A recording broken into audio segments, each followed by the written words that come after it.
Hello everybody, welcome to Geometry. My name is Jacob Polly and I will be your geometry teacher for this year. Right now everything's a little bit up in the air and we're having difficulty understanding what exactly will be happening throughout the year. So we don't know how long that you will be in remote learning. We also don't know if you'll ever not be in remote learning for this year.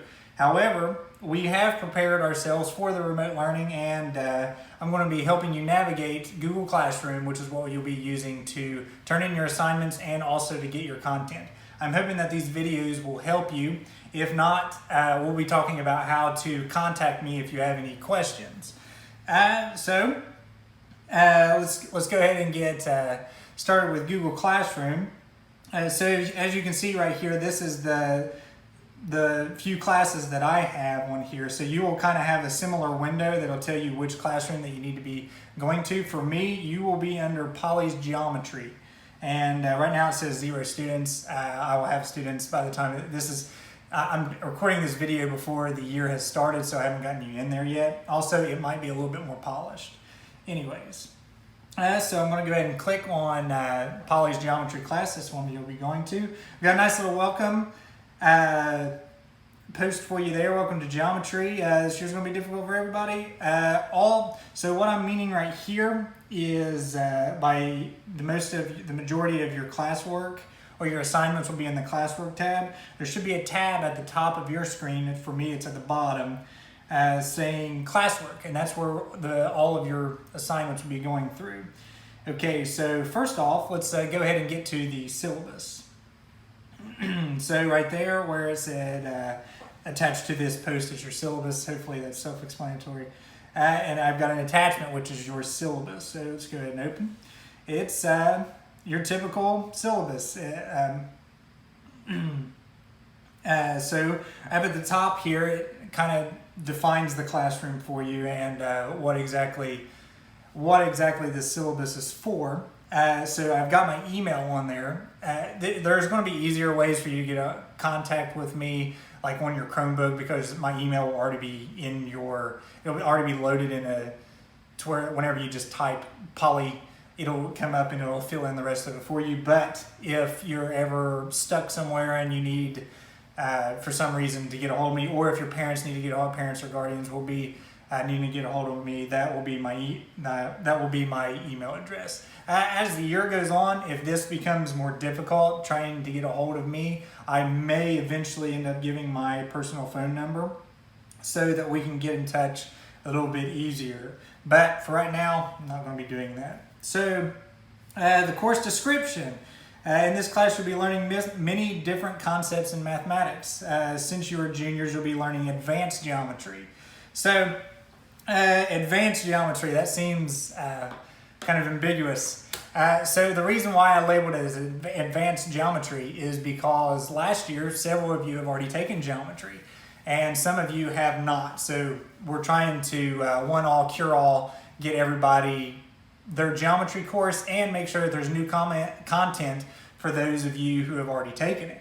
So we're labeling it as advanced geometry. And the way that I'm going to be doing the course this year, so that it's not boring for you who have already taken geometry, is to mostly use proofs. So I've got a textbook and we'll be going over what the textbook is, but the textbook uses proofs throughout the entire course. And I know that seems awful, but the reason for geometry and the reason why we don't have like a math class, the reason why we don't have just like a junior math class or a sophomore math class that you just learn geometry in and learn like area and those kind of things in is because of proofs. Proofs is what separates geometry from other mathematics. Not necessarily. I mean, proofs are in every mathematics, but as far as high school content, you're not going to be learning proofs in algebra, or you're not going to be learning in trigonometry or calculus. You might go through some proofs, but you're not going to be asked to do some proofs yourself at the high school level anyway. So in this case, you'll be doing proofs. And the reason being is so that you can understand logical reasoning and so that you are able to argue your idea or whatever it is that you're trying to demonstrate. So this will help you in your career if you need to have a few days off, or if you need a raise, so that you will be able to take facts. These are legitimate facts, and we're going to use those to show that you get a raise or something like that. It's to help your logical reasoning whenever you get out into the real world.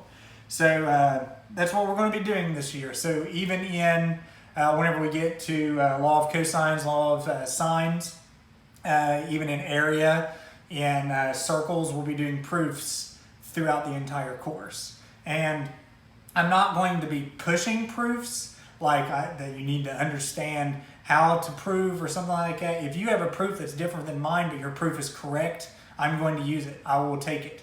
As long as that I can follow your reasoning and that your reasoning is true. So the next thing is class rules.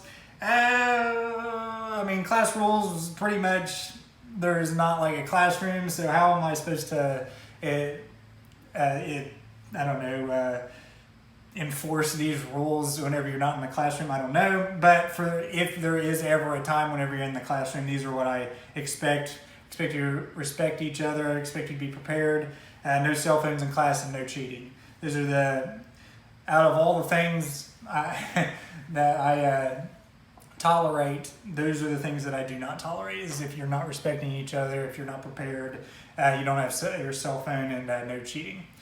Okay, so assignment due dates. This one's important. Assignment due dates, every assignment is going to be due the Monday after the week that the assignment is given. So since this is online, you're going to have the entire week to look at the assignments. So even like as soon as possibly even Sunday, that you'll be capable of looking at Sundays on the week before, which I'm not expecting you to look on Sunday. I'm just saying that you have the week to go through the videos, to go through the assignments, and to look at these. So the due date will be the Monday of the following week. So for example, this is week 1. I don't have very many assignments for you right now. There's only 2 and they're really simple, so I'm still going to have it due on Monday. You will have until that Monday to turn it in. Now, how do you turn it in? That's a big question, because right now there's probably not going to be hand-to-hand turning it in. So what I'm going to be asking of you is that you can take a picture of it with your phone. If you are in the building and I see you on Monday, if you're not in the building on Monday, it'll be okay. But I'm going to have you take a picture of it and send it to me, email it to me, and that'll be how you do it. Now, you might be thinking, I don't have a phone, I don't have internet, I don't know how I'm going to send this. We will work it out. I'm going to be very reasonable this year on getting assignments. But I am setting a due date to have some form of structure for the class. I'm also reasonable as an extension. So if you don't feel like that you have gotten through if you don't feel like that you're understanding the content and that you need a little bit more time on the assignment, then I'm reasonable. If you come to me and talk to me, most of the time I will give you an extension, unless it's unreasonable, meaning that you just didn't feel like doing it, and those are not reasonable excuses. I think a reasonable excuse would be that I've had work in all these classes, I've had work outside of work, and I just haven't had time to do it. I consider that. But if it's just, I just didn't feel like doing it, yeah, I probably won't. So if you don't feel like you can get it into me by the due date, come to me, talk to me, and turn it in. And I will extend it to a certain date and give you extra time to work on your assignment. So if you do happen to turn it in late and there was no extension given, it's going to be half off for every day that it's late. So it's due on Monday, Tuesday is going to be half off. You'll get a 50% on whatever it is. On Wednesday, it'll be a 25% on it. After that, 12.5% and so forth.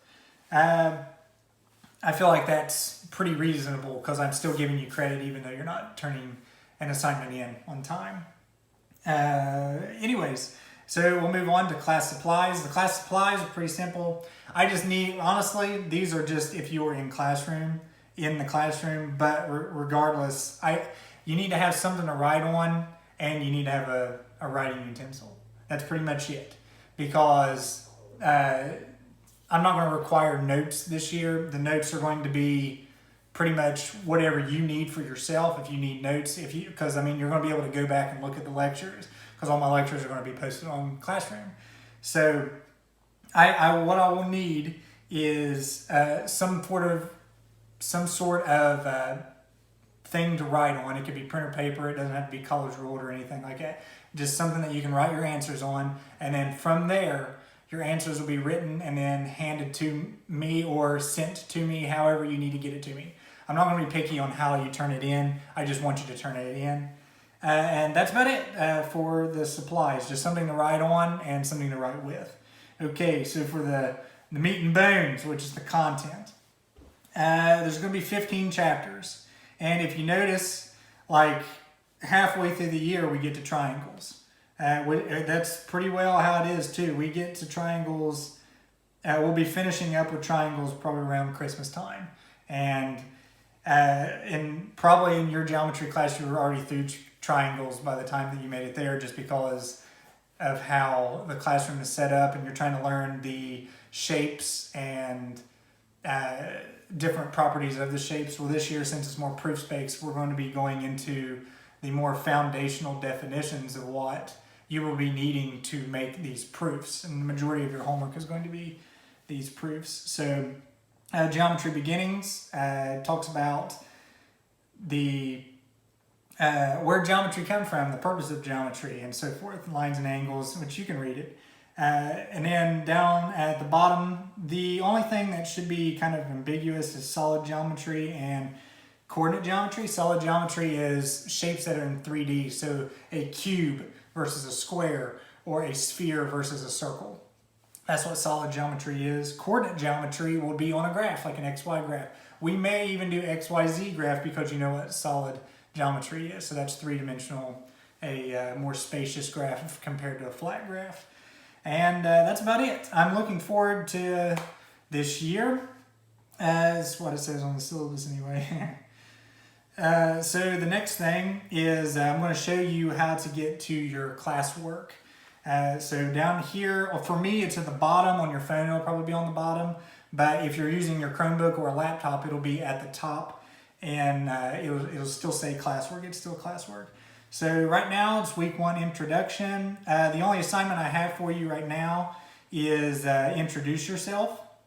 And what are some activities or things that interest you? So nothing math related or anything like that. I just want you to introduce yourself so that I can get to know you. But that's pretty much it for week 1. I'm going to also, later on in the week, if you see on the top here, it says draft to introduction to GeoGebra. I'm going to be posting a video to kind of walk you through what GeoGebra is, because it's a software that we'll be using. I'll even show you how to get GeoGebra onto your, you won't have to download it, it's all online. So how to open it up and where to find it, how to find it, and what it is. And I'm probably not going to do an assignment with that. I'm just going to kind of walk you through the steps of what it is, and we'll go from there. But that's about it for the introduction. I hope that your first week goes well. This is all new for you because you're going completely to a different school. You're not going to be learning math in a classroom. You'll be learning your program. You're also having a program. This is going to be wild for you. So I'm hoping that this is a very good year for you all. And if you have any questions, like I said, get a hold of me in the email. But that's all I have for today. So thank you, and thank you for your time.